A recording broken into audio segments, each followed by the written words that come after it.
Our leadership series. Great, a really tough act to follow. That's some impressive work. For those who are new to the process, again, I'm Roger Schroffnier. I'm part of the technical assistance team that is supporting the Whole Person Care Collaborative.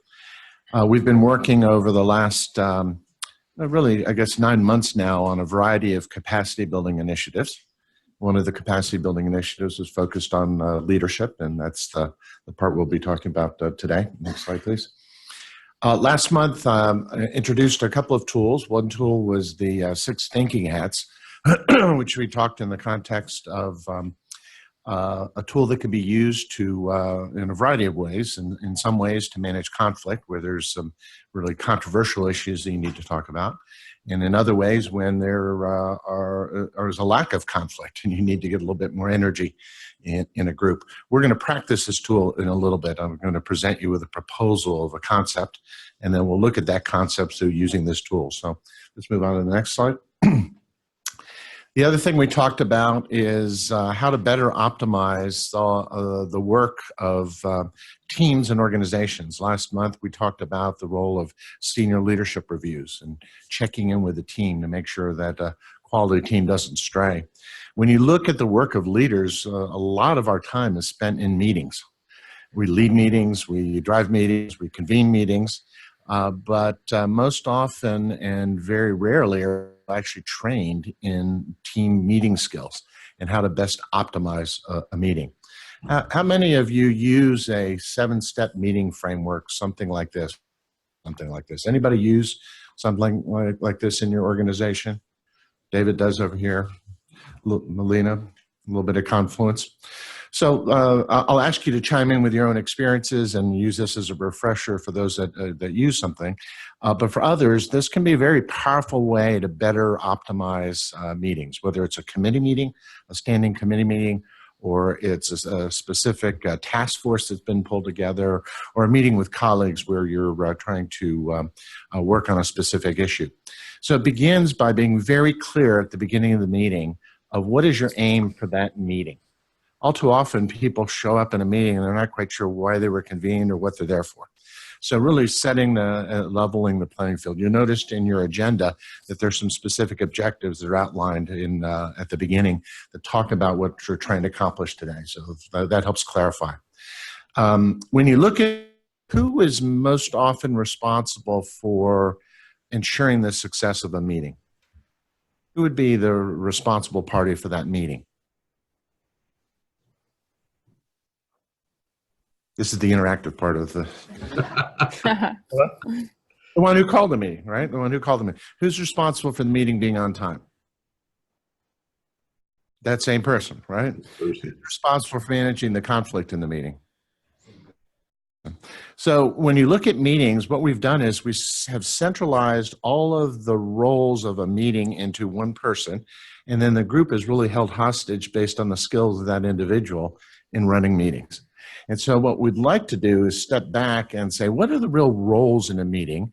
And can we separate those out and empower the actual group to own the meeting rather than be responsible for one individual? So one of the things we do at the beginning of the meeting, and this all takes just a couple of minutes, is assign roles. Let's assign a timekeeper for today's meeting. And that person's job is to let the group know 50% of a particular agenda item time is expired, and just remind the group. We said we were going to talk about this for 20 minutes. At the 10-minute mark, the timekeeper would just simply say 10 minutes, 5 minutes, 5 minutes, 2 minutes, time. And then the group actually stops and decides, can we bring this to a closure right now? Do we need to borrow time from the rest of the agenda, continue dialogue, or should we put this off to the next time? Now, why would that be a powerful technique? What does that force you to do? It forces you to prioritize. And actually, if you look at a meeting, you'll often see in a meeting that the first half of the meeting is a lot of socialization. Oh, did you watch that Super Bowl? That was incredible. Oh, how's the kids' soccer game going? A lot of socialization going on. And all of a sudden say, okay, well, let's get to work at the meeting. And the actual content of the meeting is less than half productive. So what you find is very quickly when the time is called, people immediately realign and start focusing on the next level. With all of these tools, there are pathologies. I was watching a meeting up in Boston of a group, and the timekeeper at the halfway mark turned over this moo cow toy that went and I kind of looked at them and think, what the heck was that all about? That's a little bit odd. There was another meeting with another group that used a laboratory timer, and they set the time, and it set the whole meeting going. By the time that went off, your nerves are frayed. That's pathological, right? So you keep it simple in the application of the tool. Second technique that's very powerful is the use of a recorder. And that is during the course of the meeting, not simply capturing meeting notes, but actually putting the dialogue up on a flip chart paper. This is especially true in a working meeting where you have a team working on planning their PDSA cycles, planning their work. What you'll find is that a certain percentage of the population, it's estimated 10 to 15%, have a visual auditory processing disorder, that they can't fully process the dialogue unless they see it visually. And as soon as they see it visually, it kicks in. So it's very helpful for that subset of the population. But what you also find that as people are talking, other people are processing their rebuttal and not even listening. So I've watched meetings where someone will make a comment. 10 minutes later, someone will make the exact same comment and it's treated like a profound moment. And none of it is captured, and then it comes back the next week, the next meeting, and the next meeting. If you start to record visually on a flip chart, what you'll find is the actual body language of the group will turn to the flip chart dialogue as the meeting is going on, and before people make comments, they'll look to see if something has been said. So it improves the efficiency of the meeting.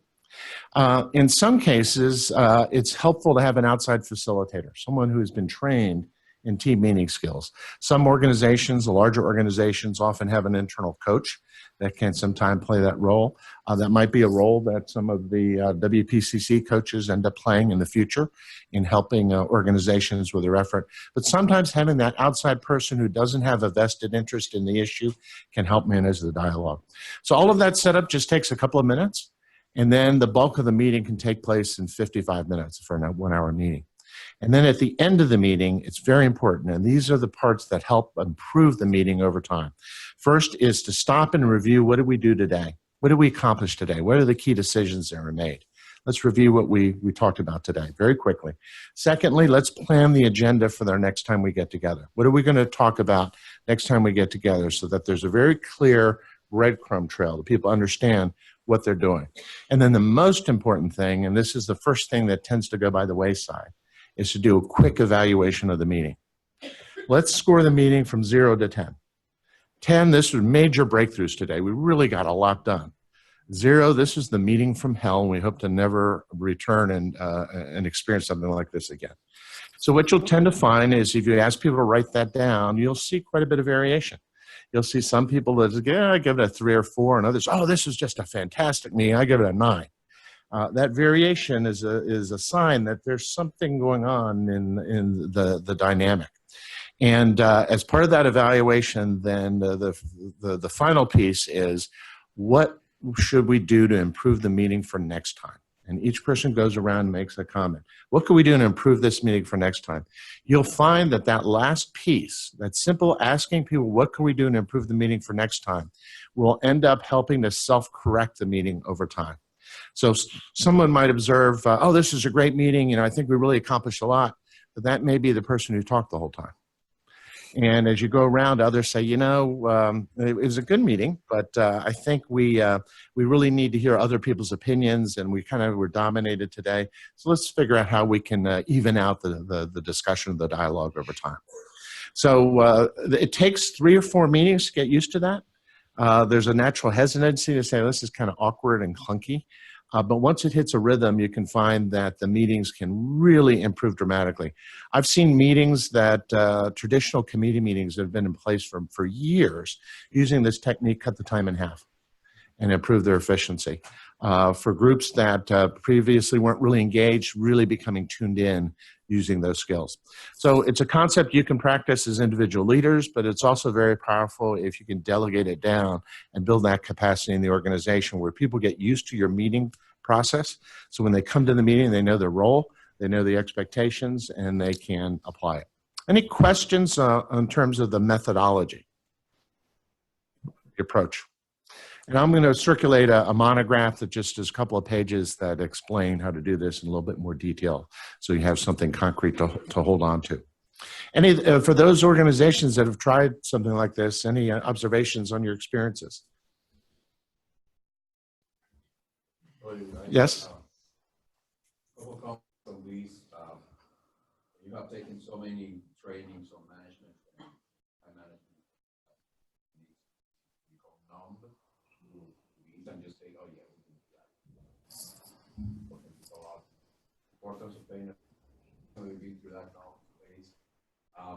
In Molina, over the last 4 years, we have been on a lean methodology. Help us manage our growth. And one of the things that we came up with those two methodologies is the separation between regular huddles and what you would call.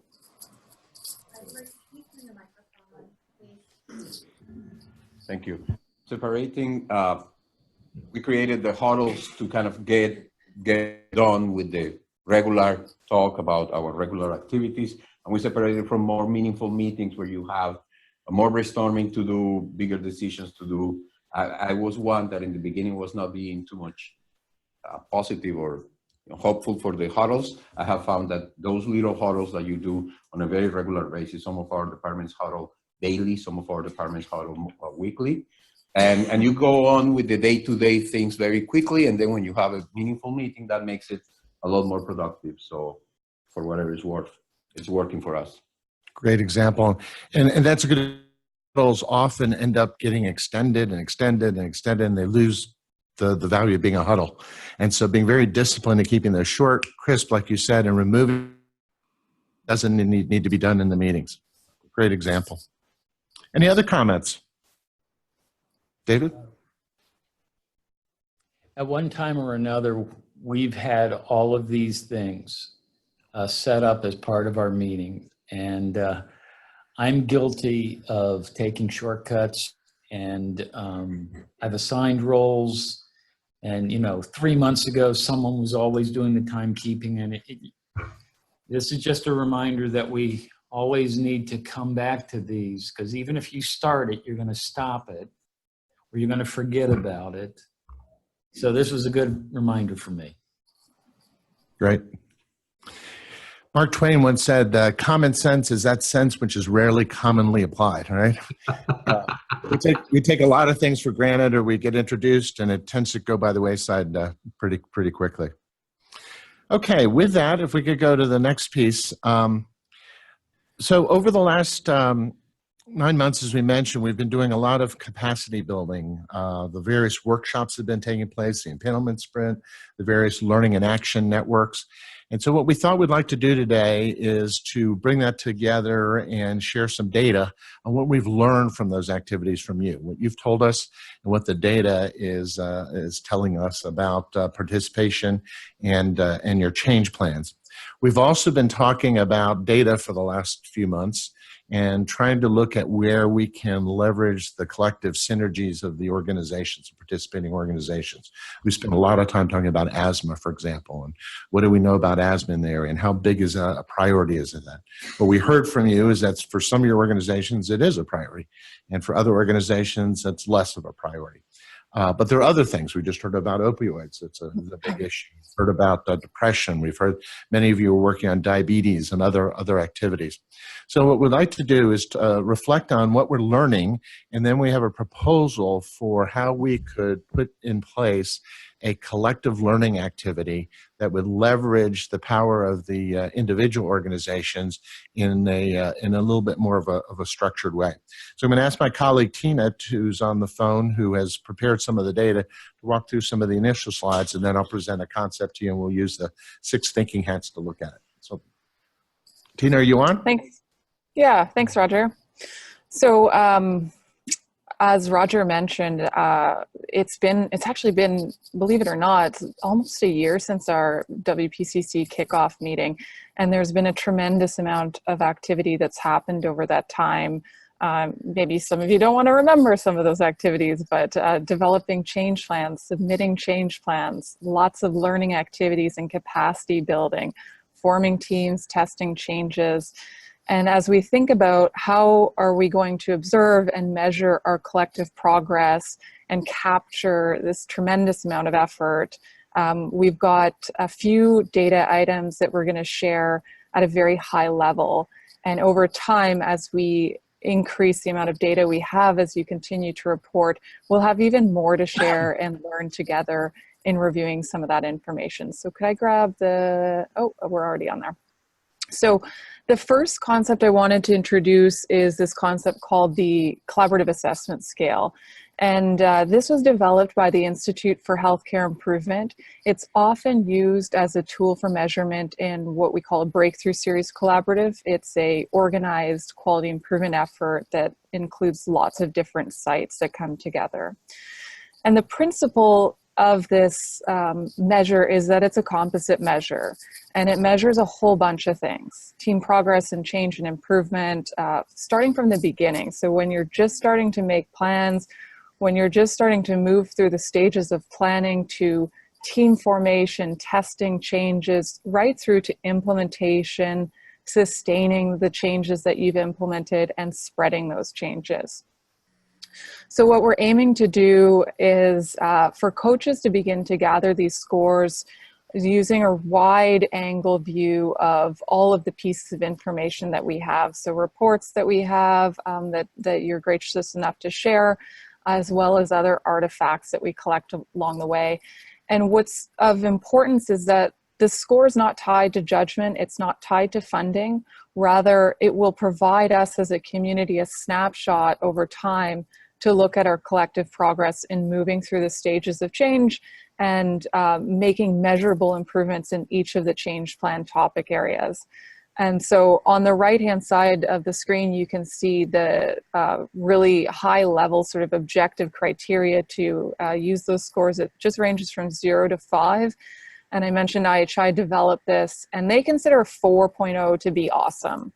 So they've considered that a team that reaches a 4.0 usually has sustainable improvement achieved. So this is something we're going to take a look at over time, and probably be really useful for learning, for asking questions, and just taking a look at our collective progress as a community. Next slide, please. So this first piece of run chart that we have, our first run chart, yay, what it shows is the reach of learning activities and growth and capacity across the WPCC. It's not comprehensive, so there's lots of other stuff that each of you as organizations are working on, as well as the change plan land that wasn't picked up in this chart as well.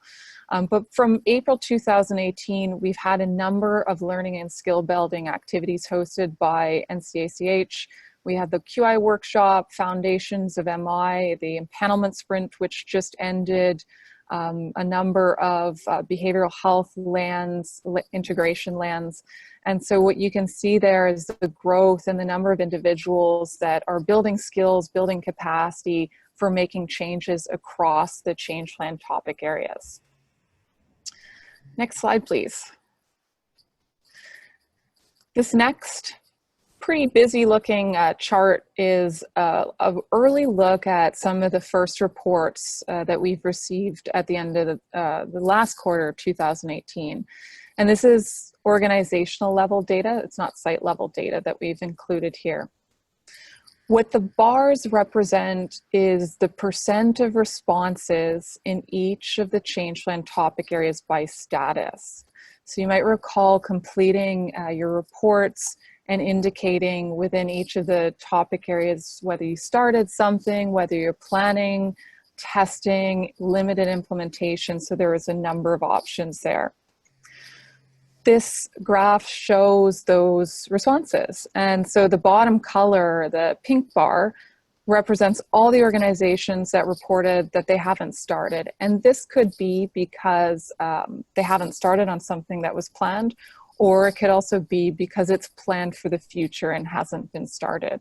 But it's interesting to see, and it makes sense to see across the topic areas what's sort of the early changes coming out of the gates and where some of the early planning is happening. The second color is planning, and it's green. And so you can see there's planning happening across all the change topic areas. Nothing's left out. The next little sliver there is red, and that's one of the areas as an improvement advisor that I'm really interested in. This is the testing. So as we move from planning, what are some of our early tests of change? And you can see it's pretty small within the context of all the responses here. But I think as we continue to grow and to progress and look forward to the next reports, we'll continue to see the testing growing, and also some of the implementation, and then eventually over time, spread increasing as well. Next slide, please. Taking a bit of a deeper dive into some of the qualitative information in the reports, we see lots of challenges reported across organizations. This is very likely of no surprise to you that filled this in and have experienced the process of change and planning over time. But a few key themes that emerged include staffing, turnover and capacity, getting the right data, being able to pull it out of your information systems or share it across organizations. And I'm seeing some heads nod on the information sharing. The accuracy and the completeness of some of that data, working with other organizations where sometimes there's culture differences or different policies that can be a barrier. Information sharing blocks I mentioned, getting changes to work well, of course, is always a challenge. Change plans not quite fitting. So it's been interesting to observe some of you share that, you set up a change plan at the beginning, but as you begin to understand a little more your organization, those change plans evolve. They don't quite fit with now what you understand. What else do we have? Aligning with existing initiatives. So aligning some of the change plan priorities with some of the internal organizational directions and priorities. We also heard about change fatigue, budget and reimbursements being a challenge, and lack of space.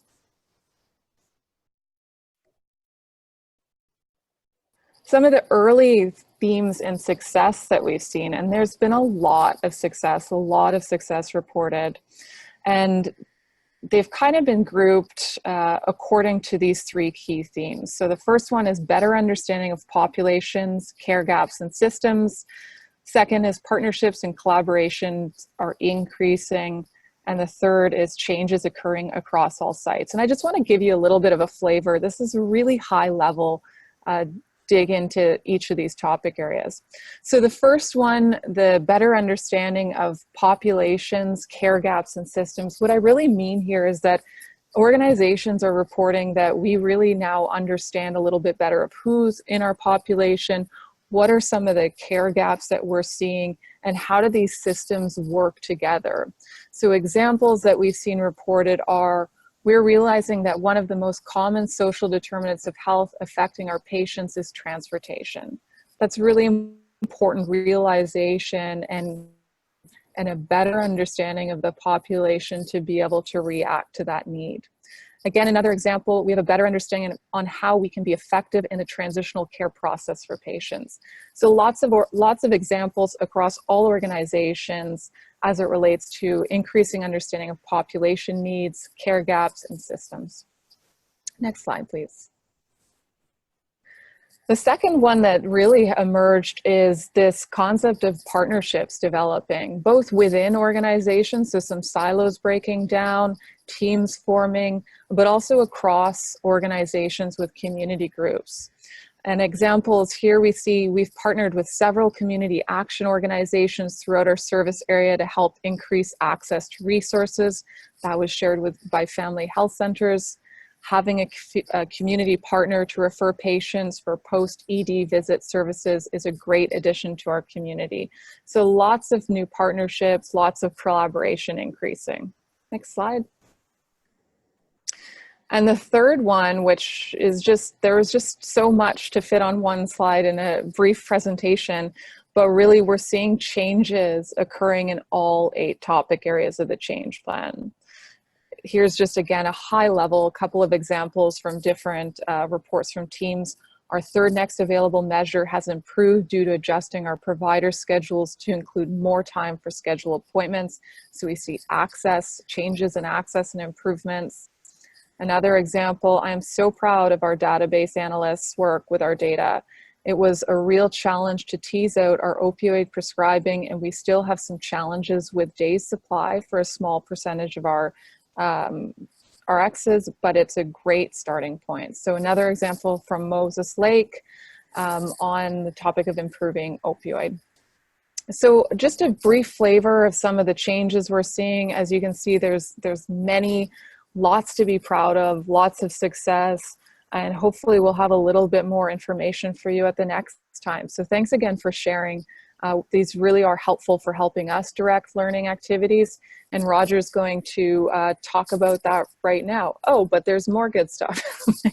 I won't go through this slide, but just more themes of some of the changes that are happening. Enthusiasm and comfort, leadership interested in investment, better defined roles. So quite a few things. Thanks, Tina. We've heard a lot from those participating in the learning activities that they really have valued the opportunity to get to know other organizations, to learn each other, that there are shared problems. It's not unique to their organization. It's a bit therapeutic, if you will, or cathartic through the learning process. So that all feeds into this thought process about how can we best leverage and optimize the collective learning across the environment. On this slide here is a little bit of a busy slide, but on the left-hand side is a slide that captures a model developed originally by the Institute for Healthcare Improvement called the Breakthrough Series. And this is a foundational model that the IHI developed and has been used across the country in a whole variety of environments. And it was originally called the collaborative, the IHI collaborative model. Now when you hear the term collaborative, that can mean a lot of things to a lot of different people, but this was kind of the original framework. And what they found, and this originally came actually from some work that Dr. W. Edwards Deming did with the Ford Motor Company and the Taurus Project, and found that when you got teams of individuals together and put them to work and shared the learning across the organization, it had a collective impact far greater than having everybody work in their individual silos. And so there's a power of coming together and collaborating. And so the IHI has used this on a whole variety of different projects. This, for those of you in the federally qualified health centers, this was the basis for the health disparities collaboratives that many of your organizations participated in. And it's a very powerful learning model. The base of the model is to bring people together face-to-face in structured learning sessions based on something called change concepts or change packages. Not starting de novo with original research, but taking what others in the environment have developed and proven that works. Evidence-based techniques on improving access or chronic illness care, whatever it may be, and providing them with the opportunity to learn how to apply those techniques and adapt them to their local environment. And then let people go into the field and apply those techniques with some structure and some assistance, and then bring them back together for another face-to-face learning session and share with each other what they learned from their execution, both in terms of execution failure and execution success. And often we learn as much from the failures as we do for the successes, especially if you can learn from another organization that's testing an idea that you thought you'd like to try and how they belly flopped and what you could do to avoid those belly flops in your organization. And all of that culminates then in a final learning session where you share the successes and can leverage the collective learning. Throughout all of that, there are common measures that each organization tracks and are shared transparently. So if you're working on diabetes care or asthma care, whatever those metrics are, hemoglobin A1C levels or asthma indicators, those are all tracked and help guide and provide the feedback on accelerating performance. So this model is a very powerful model. It's one of collective impact, of leveraging the participation of all of those that are engaged, and then using outside expert faculty to really accelerate the work. We've been using some permutations of this in the field. We've been doing a lot of virtual activity, so learning and action networks. Rather than having a very structured common set of measures, we've been working on some concepts on behavioral health integration, for example. We have the change plan land to help people get organized and put the planning in place for the future work. And we've been asking all of you over the last couple of months of all of your indicators that you're being held accountable to the state, how do they align with what's important to you in the field and what you're working on already and what you have plans for working, what are baked into your change plans. And that's where we had the discussions about asthma and potential for cardiovascular disease sprint and other types of activities. So we've been working on this, and based on the feedback from many of you and some of the requests, we realize there's still a little bit more capacity building that's needed, especially around access. We've had a lot of requests on what can we do to help improve access. We have real challenges recruiting people in certain areas. We've got to figure out other ways that we can improve access. We're given our current constraints. So that's one body of work. The other one is optimized care teams. How can we improve the functioning of our care teams and better leverage our existing staff and embedded care teams and take it to a higher level? So that's a little bit of pre-work that we're proposing to do over the next few months in preparation for launching what we're going to call as a BLAN. It's a combination of a breakthrough series and a learning and action networks and some of these other concepts around sprints. So what's being proposed is to realize that it's going to be very difficult to find a single issue that all of you align with your local priorities. So the asthma one is a great example. Some of you are fairly passionate around asthma, and others it's lower on your priority list, and that's okay. If we can work on multiple things at the same time with different organizations that affect your metrics, then we might be able to really have a collective impact that is win-win across the board. So what we'd like to do is see if we can start to tee up a kickoff this summer of what would be called a BLAN, and basically we would start with a face-to-face meeting of care teams. You would identify who those care teams would be appropriate of what you're interested in working on. We'd like to narrow down to a couple of different topics that would run in parallel.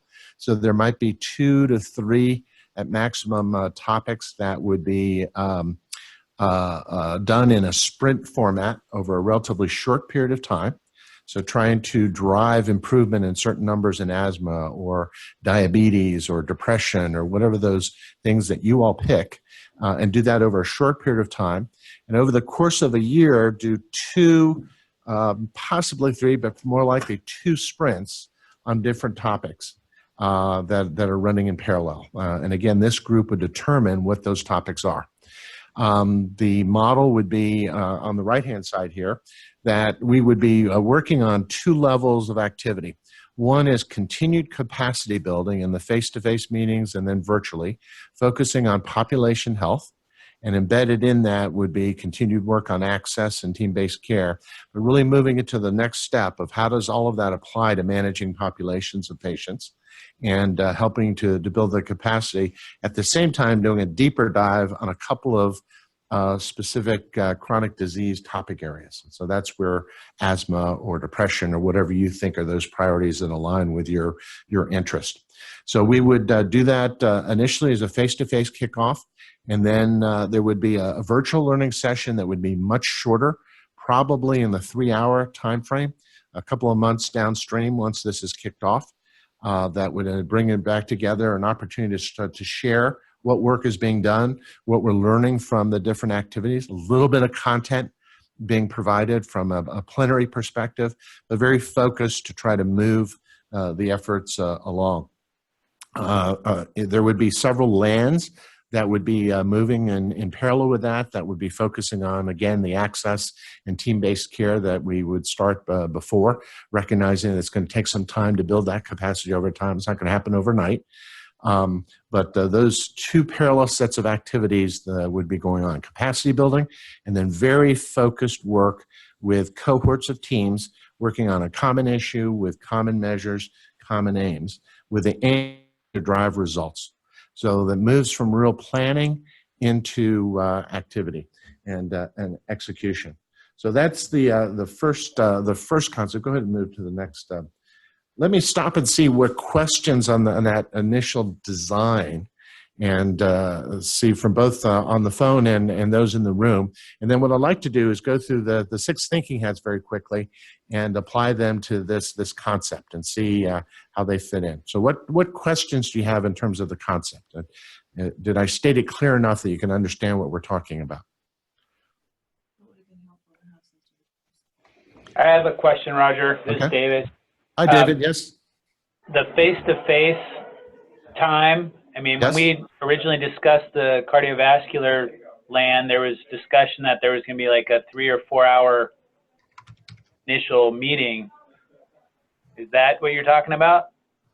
So there's 2 questions. One for next to me is, what would be the timeline overall? Then the second is the question specifically around the face-to-face. The virtual learning sessions are proposed to be a relatively short 3-hour modules. The face-to-face is proposed to be a day-long event, especially for the first kickoff. And we might be able to modify that in future learning sessions, but for the first kickoff would certainly be a face-to-face. There's enough content and grounding and methodology to get across to the cohort as a whole that it would be a face-to-face. Does that answer your question, David? It does. Okay. I'll wait for the 6 hats. Good. And I know one of the issues that has been raised before is time commitment away from clinic. That is always a struggle with these issues. I know that have come up. The second question was, well, what's the timeline of this? The proposed timeline, this was originally designed as an 18-month effort. So these meetings would be spread over 18 months. We're continuing to refine, and based on your feedback today, we'll refine it further. But it would be somewhere between 12 and 18 months, and we would try to align it so it would fit in with your annual summit, and there might be an opportunity to combine some of that information. So there could be some showcasing of the progress of the various teams and activities that are underway, and really think of it from a business cycle. So as you move into future years, as you identify high priority areas, those could be kicked off as part of that learning model, and then a deep dive to execute on very focused issues, and then come back and revisit. Other questions? Yes, Peter.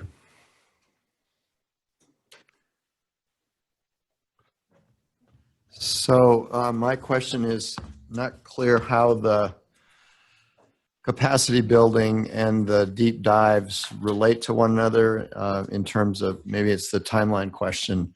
I think the lands would run maybe every other week. There would be a learning activity, right? And the sprints, something different. But would a team, say working on access, be involved in one of the deep dives into a disease entity as well? So how do those pieces fit together? Yeah, so and the opportunities for the organization to participate as a whole and benefit from the capacity building components, but the capacity building components are also intended to align on focused issues. So a team that would be coming together would pick a particular chronic disease track that they're interested in, aligns with the organizational priorities of that organization, whether it's asthma or diabetes or depression or opioid or whatever the topic is. And we would agree going into this what those limited topics are. So there would be cohorts working on similar topics that would be working in parallel through this effort. On top of that, there would be the capacity building around access, team-based care, and population health. And that will transcend the environment. Those would be bi-weekly calls that groups would be able to participate, very similar to what we've been doing with the empanelment webinar, with the LANs and those activities. And those are geared to help the organizations with their particular capacity building of their staff. But the teams would be able to be benefiting from both, was the intent.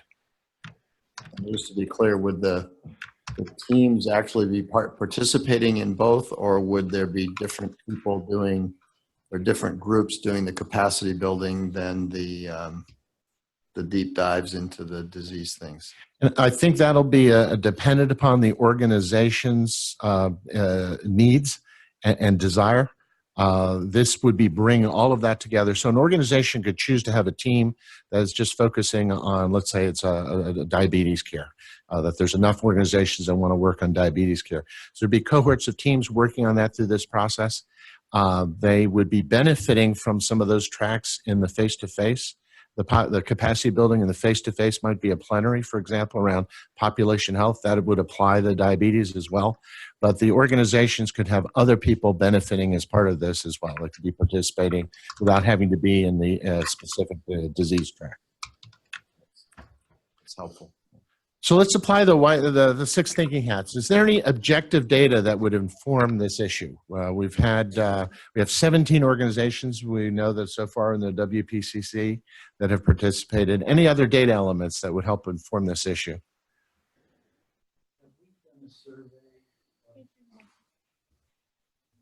Have we done a survey of the member organizations regarding I don't know, the benefit they receive, or their, how they would rank the services? Or I'm just wondering, have we gotten feedback to help guide us in this? Because I don't think I've seen anything. Other than what was just presented in terms of the qualitative, comments coming out of the quarterly reports, I don't know if there's been any other survey. We have surveyed after each learning activity. I'm thinking on the behavioral health, whether it was behavioral health into primary care and behavioral health. I don't remember if I brought that back to the group or not. It seems like I did, but it could just be in my mind that I did. And empanelment just ended Friday, so we send that survey out this week. We did find on those survey that the collaboration amongst each other. I do remember bringing it back because we talked about how organizations liked hearing what each other's doing, their successes as well as their challenges, so they don't feel like they were alone. And we heard that on the calls that people are really liking collaborating with other organizations as they learn through these processes. Mm-hmm. This is Christina. Not sure if people in the room are speaking. I don't mean to speak over anyone, but when I was able to take a deep dive look at some of the reports that were shared, what I observed is a lot of teams working on very similar things, but potentially doing it, or the risk is they do it in isolation. And there is evidence that coming together in a system like this can increase and accelerate the pace of change. Any other data elements? So one opportunity is to do a survey, and one of the thoughts was, as a follow-up to this meeting, is to survey you in terms of what are your priorities in terms of specific disease topics or conditions that you'd want to be focusing on. Let's talk. I'm sorry. Go ahead on the phone. Dr. Bergen, just Yes? thinking that we may survey, right after we've done a learning network action network, learning process. But what about 3 or 6 months down the line to go back to those groups and say, what are you still doing? You work this in, has it become commonplace? I mean, we all have great thoughts just finishing something, but do we carry it forward and make to bring something into fruition with that what we just learned? So we as the whole person care committee probably ought to think about doing follow-up surveys, not just one immediately after the training. Okay. Let's put the black hat on. Why is this a terrible idea? What are the reasons that this just is not a good thing to do? I've heard one thing that's been articulated before is face-to-face time is very difficult to pull people out of clinic. That's one potential reason, negative reason. What are some of the other potential negatives? Yeah, for small organizations, the resource pool is people. Small organizations, the resource pool is small. It's difficult to pull off. Cost is a factor. What else? Any other negatives? Any negatives from the phone? Big concern. Dr. Coldy said there's a big concern with the large time commitment, especially with varying levels of knowledge. Right. And Kathy had stated earlier that one of the drivers to revisit the face-to-face is the strong commitment to collaboration from the group. All right. How about let's use the yellow hat. What are positive aspects about this? What suggests that it really could be pulled off as feasible? What would be the benefits? What positive attributes stick out? One of the obvious advantages of going through this as synchronized group, learn from each other, right? Because if you're having trouble implementing a process yourself, you may be blinded to what you're not seeing or what you're doing wrong. Having a partner going through the same thing, they may learn from you as well. So really leveraging the collective learning from others.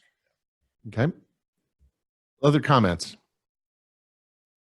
Anything from the phone?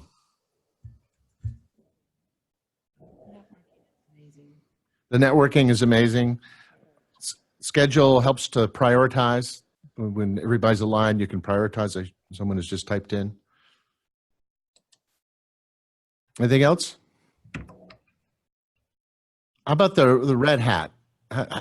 What's your gut tell you? What's your feelings about it? Just off the cup. Any sense? Gail from Grant Integrated stated earlier, not enough bandwidth. Probably was a black hat. Black hat. How about general feelings? What's any sense? See, microphones are going off. I think a lot of our people are feeling overwhelmed already. Or overwhelmed. Sound like one more thing. Fear of overwhelming. Yeah. How about a green hat? Any creative ideas? Does this stimulate any other thinking or new pathways or other alternatives in terms of shared learning? David? Not to put Doug in an awkward position, but hypothetically, if there's a very large organization that's part of this, could they provide some of this, with resources that they have? I think we have a history of being collaborative in this region. Maybe that's a sense of being collaborative. Could some of this just be done internally? Drawing upon faculty from within the environment. Mm-hmm. Other creative thoughts?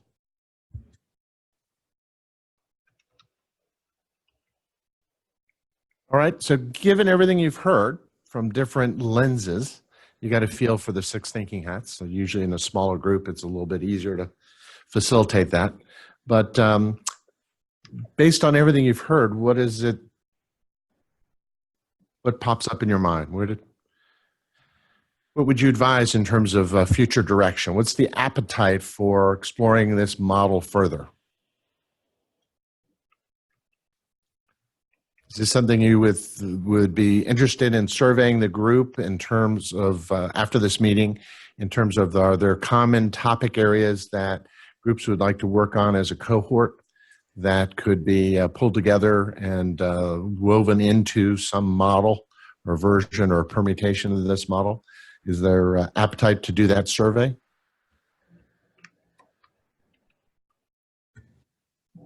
We hear from Confluence says yes. David said yes. So at least to see what opportunities there are for focused topics to work on. Stephanie from Moses Lake Community Health Center said, I like it. And I think we could get some common topic areas together. It could be helpful to just move currently planned work forward. Dr. Coldy said, I think a survey is a good idea. And Melody also says a survey is a good idea. I would like to clarify, as Roger stated earlier, when you talk about time commitment, I am looking at the symposium that we have every year and how can we tie that in together. And we do have set aside quarterly virtual sessions that we talked about in the MOU that we could potentially use that as part of this as well, even though I do understand that learning activities are optional. But how do we leverage our time that we had already said we would commit to this? So in terms of next steps, then it would be proposed to do a follow-up survey and ask you about focused topics, opportunities, any other qualitative feedback that you'd like to provide in terms of the design. And then we'll be working on trying to figure out what makes sense in terms of modification of this BLAN approach, and then come back to you with a more concrete proposal based on what we learned from all of you. Is that acceptable to the group? Super. Turn it back to you, Wendy. Thanks, Roger. I look forward to hearing what, as a group, you guys are interested, because we ponder this back and forth as we meet with Roger and Tina and Kathy and Connie, and making sure that we're meeting the needs of the group so that you can advance, that you have the resources you need to advance your change plan and the support. I will say that I did receive asthma data from all 3 MCOs. However, it was not pulled in the same way, even though we were trying to get there. So I couldn't aggregate it and actually bring back. That was something I said I would do at the last meeting. So I just wanted to make sure I follow up with that, that I'm not going to be able to do that. We have had discussions with all 3 MCOs that we will be in the near future, at least receiving HEDIS measures from all 3 MCOs quarterly. And we'll be able to, that'll be a county and an ACH level, I believe. Some of those details are still being worked out, but more information to come, and hopefully we'll have something April or May. I think we were trying to do Q1, that may be optimistic.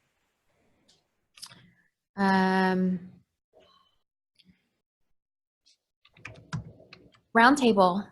Sorry, I lost my train of thought there for a minute. We'll do a quick roundtable because we have about 7 minutes. We'll start with Doug, and we're going to say anything you would like to add, and what can we do to improve this meeting for next month? I think it's a nicely run meeting, and I actually appreciate David's spurring me on to think about how Confluence could sort of provide a little bit of leadership and maybe some action. I think that's a good thing for us to think about.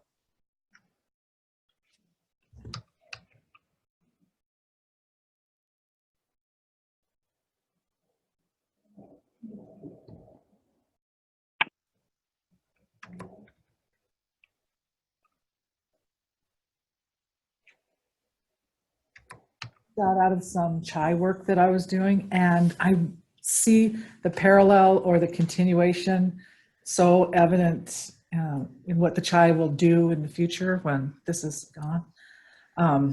So I'm trying to think ahead 3 or 4 years.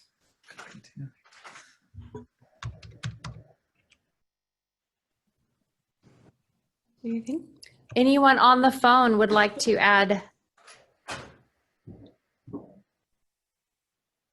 This is Melody from Family Health Centers. I would just like to say that one of the things that I think is really important is the opportunity to have the libraries of the recorded meetings, particularly recently with the empanelment sprint, to be able to go through that process and go through the learning, even though due to our commitments as far as transferring our EMR program to a new company in May, we weren't able to actually get started with the down and dirty data that it will take to actually start on that. But it actually has given us a chance to be able to go back through some of those recorded sessions and get a more deep understanding of that, so that by the time we are at a point where we can implement what we've learned, we've got resources there to make sure everybody's on the same track. So those recorded sessions have been really, really valuable for us. Great. Anyone else?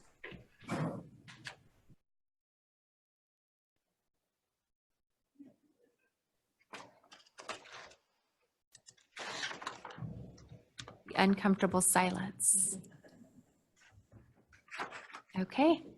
Well, I won't keep you any longer. I appreciate all your feedback. And if you want to reach out, have any other comments regarding the plan or anything else that happened during the meeting, feel free to just send me an email. Thanks, everyone.